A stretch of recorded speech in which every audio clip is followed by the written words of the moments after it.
그 제자들이 감옥에 갇혔다가 천사들을 통해서 주의 사자를 통해서 이제 옥문이 열리고 성전에 가서 하나님의 말씀을 전하라 할 때 그들이 즉시로 새벽 시간에 성전에 가서 하나님의 말씀을 전하게 되고 다시 이제 이 소식을 들은 공회에서 이제 그들을 붙잡아서 데리고 왔습니다. 그리고 이제 그 신문하는 과정 속에서 이들을 어떻게 처리할까? 이제 특별히 이제 신학적인 문제, 그다음에 정치적인 문제로 인해서 대제사장과 또 사두개인들이 바리새인들이 이들을 어떻게 처리할까? 사실은 이제 죽이고 싶을 정도로 그들이 정치적으로 압박을 받고 있는 것을 느꼈기 때문에 사실은 처리하고 싶었어요. 그런데 이제 그때에 바리새인 중에서 율법 교사로 존경을 받고 있었던 가말리엘이라는 사람이 일어나서 그의 생각을 그 공회 앞에서 이제 얘기를 하게 됩니다. 이제 그때에 이제 잡혀왔던 사도들과 제자들을 이제 그 공회에서 바깥으로 나가게 하고 이제 그 공회 회원들 앞에서 이 가멜레리라는 사람이 일어나서 그의 생각을 나누는 이야기, 그 장면. 그래서 그 가말리알의 영향에 의해서 이 제자들이 풀려나게 되죠. 물론 이제 그냥 그대로 풀려나진 않고 채찍을 맞고 이제 예수님을 다시 한번 이제 전하지 말라. 그의 이름으로 전하지 말라. 그런 이제 얘기를 하고 이제 풀어주게 되는 계기가 됩니다. 그래서 이제 가말리엘이라는 사람을 여기서 등장하는데 이 사람이 저도 궁금했어요. 이 말씀을 읽으면서 이 가말리엘이 도대체 어떤 사람인가? 그래서 저도 이제 이 사람에 대해서 좀 더 연구를 해보았습니다. 이제 가말리엘이 일어나서 이제 얘기하는 게 뭐냐? 당대에 가장 존중받는 율법 학자였습니다. 대부분이 이 산헤드린 공의회의 회장은 전통적으로 대제사장이 맡아왔는데 이제 대략 예수님이 오시기 한 30여 년 전부터 유명한 존경받는 율법 학자들이 이제 그 공의회의 회장 역할을 하던 전통이 이어지게 됐습니다. 그래서 이 가말리엘은 그만큼 이제 존중을 받는 그런 사람이었는데 그가 이제 주장하는 얘기는 이제 두 사람의 예를 듭니다. 드다라는 사람 그리고 이제 유다라는 사람, 갈릴리의 유다라는 사람을 얘기하는데 드다라는 사람이 이제 그 당시에 마법사 같은 사람이에요. 그래서 사람들을 홀리고 그리고 이제 그가 어떤 주장을 했냐면 사람들을 유혹해서 이제 요단강에 모이게 하고 그 요단강을 자기가 마치 여호수아가 요단강을 건널 때 요단강이 갈라졌던 것처럼 자기가 요단강을 가르게 하겠다 이런 소문을 막 내면서 사람들한테 이제 미혹을 했던 그런 사람이 드다라는 사람입니다. 근데 이제 그 전에 그가 붙잡혀서 이제 사형을 당하게 되죠. 그래서 그 따르던 추종자가 많이 있었는데 여기서는 이제 400명 정도라고 했는데 그 드다가 사형에 처하게 되자 그 추종하던 세력들이 다 뿔뿔이 흩어졌던 그런 기록이 있습니다. 그리고 이제 갈릴리의 유다라는 사람은 이제 열심당원은 그 폭력으로라도 이스라엘의 독립을 위해서 투쟁해야 된다. 이런 사람을 열심당이라고 그러거든요. 이제 그 당시에 그 바나바라든가 예수님 대신에 살려줬던 바나바 그러니까 열심당원이었다고 하고 그다음에 갈릴리의 유다도 열심당원이라서 이스라엘의 독립을 위해서 그 열망이 있지 않아요? 그 로마의 통치를 받고 있기 때문에 그런 다스림을 받는 나라가 독립을 원하는 것은 다 원하는데 그것을 이제 그 폭력으로라도 그것을 원했던 그런 세력이 이제 열심당인데 유다가 그런 인기를 얻었지만 결국 그도 이제 망하게 됐을 때 따르던 사람들이 흩어졌다. 이제 그 두 이야기를 하면서 만약에 지금 저 그리스도를 전하는 저 사람들도 만약에 저것이 하늘로부터 된 거라면 우리도 어쩔 수 없지 않겠느냐. 그러나 사람으로부터 된 것이라면 그 두 경우처럼 곧 무너지게 될 것이다. 그들이 흩어지게 될 것이다. 그러니까 우리가 거기에 관여할 필요가 없고 그냥 그들을 내버려 두면 자연적으로 저것이 인간에 의해서 되어진 소행이라면 자연적으로 소멸할 것이다. 이렇게 얘기를 하죠.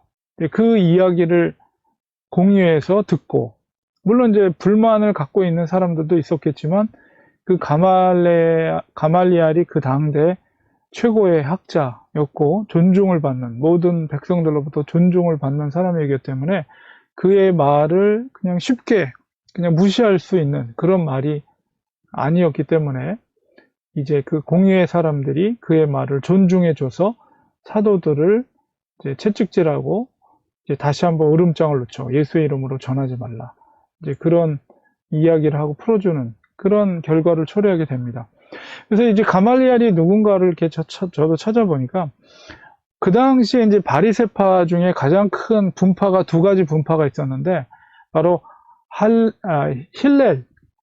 할렐이라는 분파와 그 다음에 다른 하나 분파가 샴마이라는 분파가 있어요. 그러니까 사람의 이름을 딴 거죠. 그래서 힐렐이라는 분파는 샴마이와 두 개를 비교했을 때 샴마이는 굉장히 율법에 엄격했어요.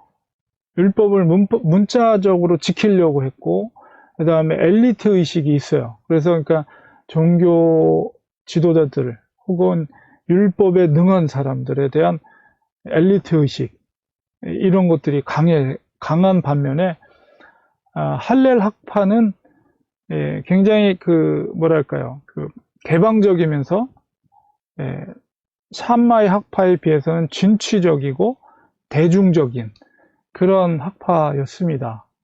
그래서 할렐이라는 사람이 시작이 된. 근데 이제 가말리엘과 할렐의 관계는 뭐냐면 할렐이 바로 가말리엘의 할아버지예요. 그리고 그 할렐의 아들이 누구냐면 여러분 그 시므온 성전에서 아기 예수를 축복했던 그 시므온이라는 제사장 이 학자가 있거든요. 율법학자. 그 누가복음에 기록되어 있는데 그 사람이 바로 가말리알의 아버지이고 또 그 시므온의 아버지가 힐렐이었던 거죠. 그래서 그 학파를 이어오는 사람이 가말리엘이었습니다. 그래서 가말리엘의 수제자가 바로 사도 바울이기도 하고요. 그 다음에 전해져 오는 이야기에 의하면 그 바나바나 그 다음에 스데반 집사도 가말리엘의 제자였다라는 이야기도 전해질 정도예요. 그래서 이제 오늘 이 본문 속의 이야기를 이렇게 들어보면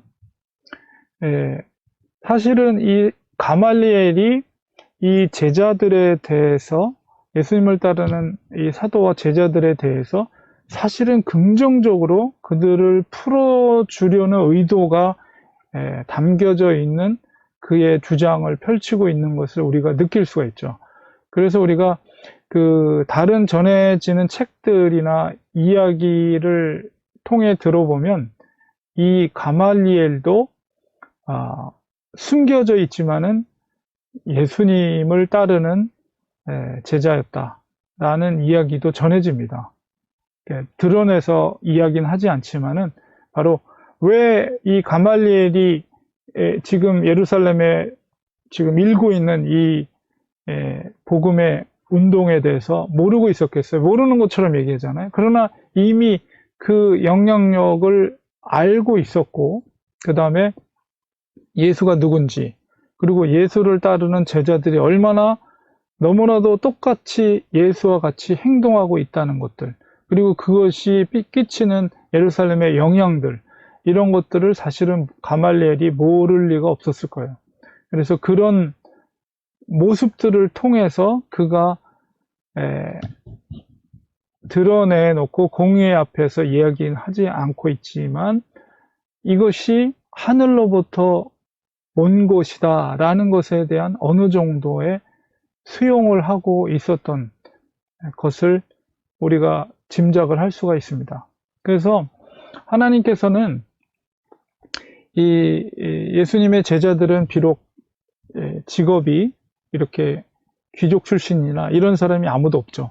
대부분이 다 뱃사람이라든가 세리라든가 뭐 이렇게 일반적인 너무나도 평범한 사람들을 주님께서 부르셨어요. 그렇지만 그렇다 할지라도 이 예루살렘 공의회 안에서 공의원들 중에는 바로 예수님의 이 가르침을 따르는 사람들이 소수였지만 그 안에는 존재하고 있었다는 것을 우리는 기억할 필요가 있습니다. 특별히 이제 예수님께서 돌아가실 때 아주 중요한 역할을 했던 사람이 이 산헤드린 공회원 중에 바로 니고데모와 아리마대 요셉, 그들은 산헤드린의 공의회 회원이었어요. 그래서 예수님을 죽일 것을 반대했지만 너무 소수였기 때문에 묵살이 되고 예수님을 십자가에 죽이는 데 결정을 하게 되죠. 그러나 이제 마지막 예수님이 돌아가시고 나서 그 예수님의 시신을 수습하는 일들을 바로 그들이 하게 됩니다. 어떻게 그게 가능하겠어요? 사실은 그 예수님이 돌아가시 전부터 예수님의 부활에 대해서 이미 예수님께서도 말씀하셨기 때문에 예수님의 시신의 문제를 처리하는 것은 함부로 그렇게 허락할 수 없는 문제거든요. 특별히 빌라도가 그것을 아무에게나 그 시신을 주겠어요? 그러나 이 아리마대 요셉과 니고데모가 산헤드린의 공의원이었기 때문에 그것이 가능한 거였어요. 그 시신을 수습할 수 있도록 허락받았거든요. 그 두 사람이. 그리고 아리마대 요셉의 자기의 미리 사놨던 묘지에 안장할 수 있었던 것도 바로 그들이 산헤드린의 회원이었기 때문에 그것이 가능한 거였죠. 그리고 빌라도도 그들이 산헤드린의 회원이었기 때문에 그들의 요구를 무시할 수가 없었던 거예요. 그러니까 하나님은 그렇게 그 사람들, 산헤드린 공회원 안에 있었던 사람들 속에서도 하나님의 사람들을 통해서 일을 하시는 것을 보게 되고, 이 가말리엘도 역시 마찬가지입니다. 어떤 경로를 통해서든 가말리엘에게 그런 복음의 영향이 끼쳤던 것 같아요. 그래서 사도들과 그의 가르침이 예사롭지 않은 바로 하늘로부터 온 것이라는 것을 어느 정도 수용하고 인정하게 됐고, 그 다음에 다른 이제 기록에 의하면 그도 역시 예수님의 제자였다, 예수님의 가르침을 수용했다라는 이제 그런 것도 제가 찾은 기억이 있습니다. 그래서 우리가 이렇게 어떤 사람을 만나느냐에 따라서 이제 복음이 확장되는 데 있어서 이제 놀라운 역사들이 이루어지게 되고, 하나님께서 모든 주권을 갖고 계신 분이기 때문에 하나님은 알게 모르게 이렇게 그런 공의회 안에 모두가 다 주님을 믿는 것을 따르는 것을 반대할 것 같은 세력임에도 불구하고 그 안에 하나님의 사람들을 세우셔서 그 사람들을 통해서 하나님의 복음이 확장되는데 하나님이 사용하는 것을 보게 됩니다. 그래서 결과적으로는 바로 그 비록 채찍을 맞고 이제 채찍을 맞았지만 이제 풀려나게 되죠. 그러나 그 사도들의 고백은 5장 41절 42절에 하는 그들의 고백은 뭐냐면, 사도들은 그 이름을 위하여, 그 이름은 뭐예요? 예수 그리스도 이름이에요. 예수 그리스도를 위하여서 능력받는 일에 합당한 자로 여기심을 기뻐하면서, 사도들이 기뻐했던 것은 뭐냐면 풀려나서 기뻐한 것이 아니라 예수 그리스도의 이름으로 능욕을 받는 것에 우리가 쓰임 받았다는 거, 그것에 기뻐했다는 거예요. 얼마나 놀랐습니까? 자기들이 풀려나는 것, 매맞고 고통받고 옥에 갇혀 있는 것으로부터 자유를 얻어서 나는 해방이다. 그것이 기쁜 게 아니라 바로 예수님의 이름으로 예수님을 복음을 전하고 예수님의 부활의 증인으로서 그것을 전하다가 우리가 예수님의 이름으로 핍박받고 채찍을 맞고 예수님처럼 그렇게 능욕받은 것에 우리가 쓰임받은 것에 기뻐했다는 거예요. 그러니까는 어제도 말씀드린 것처럼 이 사도들에게는 세상의 어떤 권력이나 세상의 어떤 무력 혹은 환란 혹은 핍박 어떤 것도 이 제자들을 가로막을 수 있는 것은 없다는 거죠. 심지어 죽음조차도. 그만큼 그렇게 채찍에 맞고 예수의 이름으로 말하지 말라 했는데도 불구하고 42절에 그들이 날마다 day by day 날마다 매일 성전에 있든지 성전에 솔로몬 행각에 가서 복음을 전했겠죠. 성전에 있든지 아니면 집에 있든지 예수는 그리스도라고 가르치기와 또 전도하기를 그치지 아니하였다. 누가 감당하겠어요? 이런 사람들 누가 감당하겠냐고요. 여기서 그리스도라는 것은 이제 헬라어로 크리스토스, 그게 이제 기름 부음을 받은 자라는 뜻이죠. 결국 기름 부음을 받은 자라는 것은 구약에 이제 세 가지 직분이 있잖아요. 제사장과 선지자와 왕. 여기서 이제 그리스도라는 것은 바로 물론 예수님의 세 가지 직분이 있지만 무엇보다도 예수 그리스도께서 하나님 나라의 왕이라는 것, 그것을 가르쳤다는 거죠. 그래서 이제 메시아는 이제 히브리 말로 메샤흐라고 하는데 이제 그것이 이제 헬라어로는 크리스토스 동일한 말입니다. 헬라어, 히브리어 다른 이제 언어로 표현된 것이지 동일하게 메시아나 그리스도는 기름 부음을 받은 자, 곧 왕이라는 거예요. 예수는 하나님 나라의 왕, 하나님의 아들이라는 것을 가르치기와 전도하기를 그치지 아니하였다. 성전에 있든지 집에 있든지.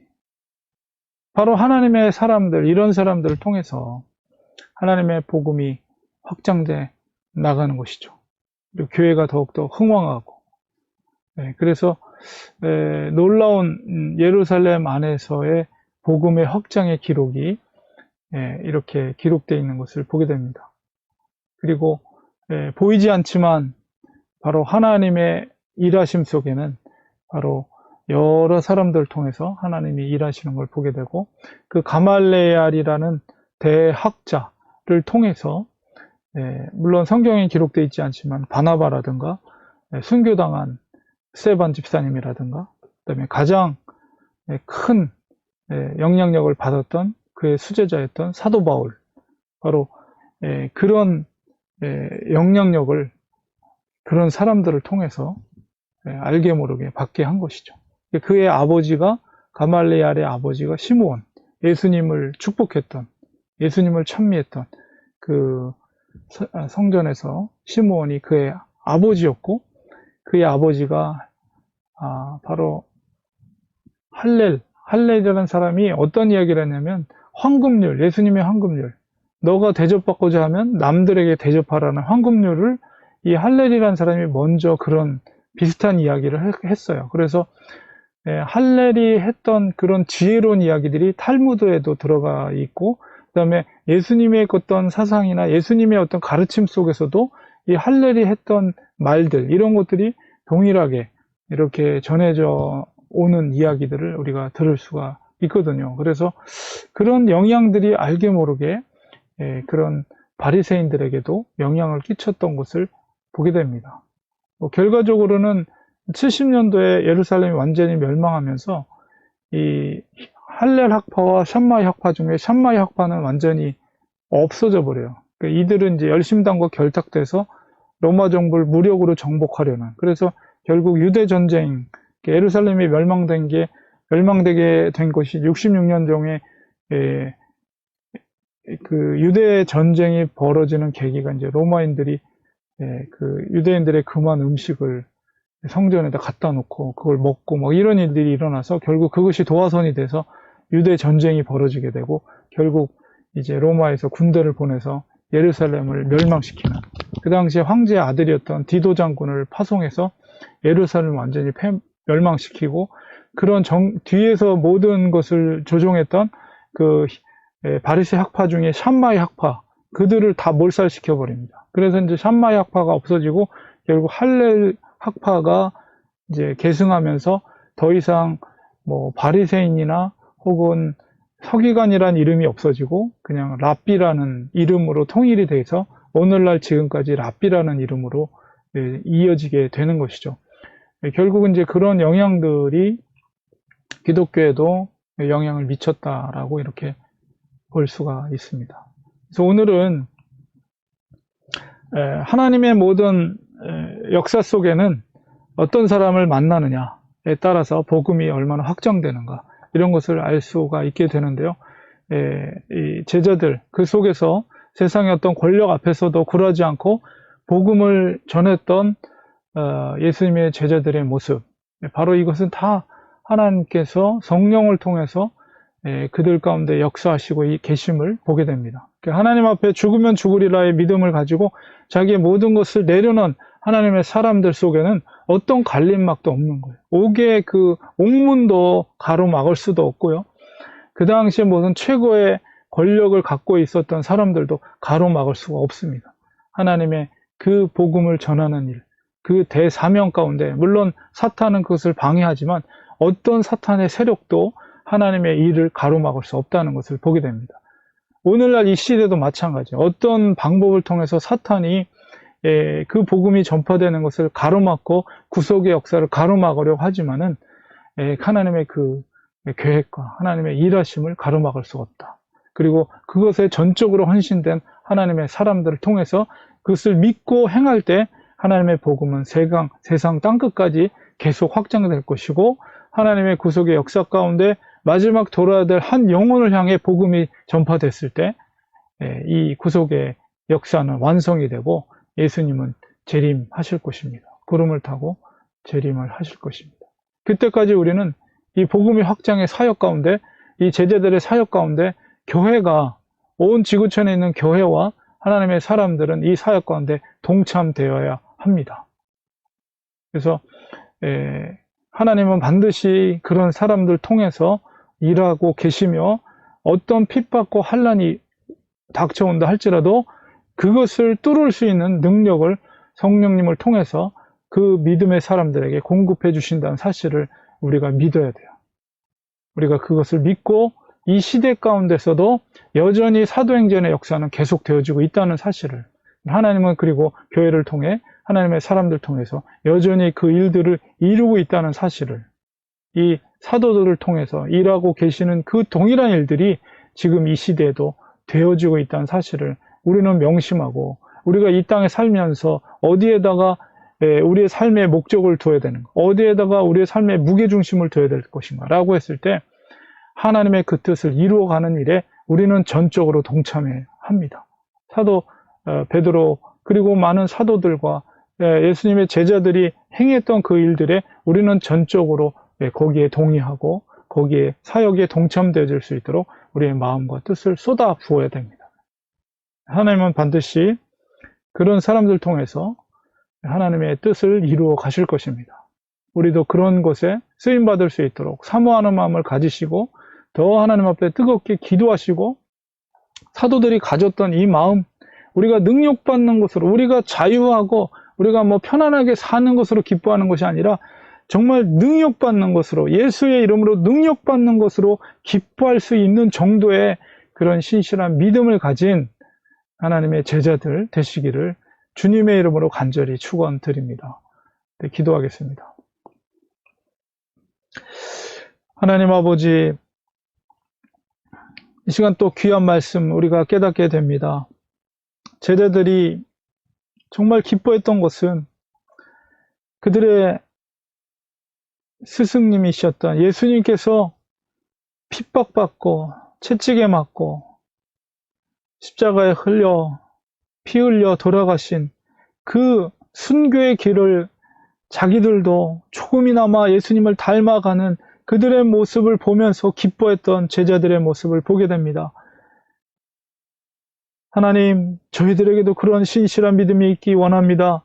그저 편안하게 살고 안락하게 사는 것으로 기뻐하는 것이 아니라 예수님의 이름으로 손가락질 당하고 예수님의 이름으로 정말 채찍에 맞음으로 우리가 예수님을 조금이라도 닮는 그런 삶을 우리가 쓰임받을 수 있다는 것에 기뻐할 수 있는 그런 신실한 하나님의 사람들 되기 원합니다. 지금 이 시대 구속의 사역이 끝난 것이 아닙니다.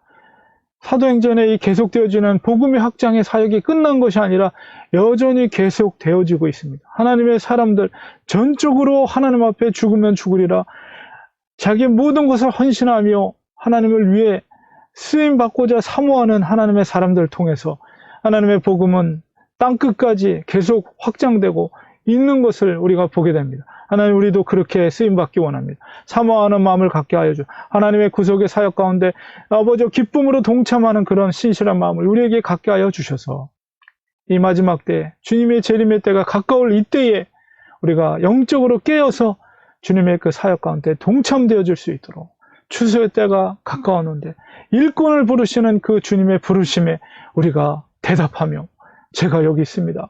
저를 보내주시옵소서 고백할 수 있는 우리가 될 수 있도록 아버지여 도와주시옵소서. 예수님의 이름으로 간절히 기도리옵나이다. 아멘.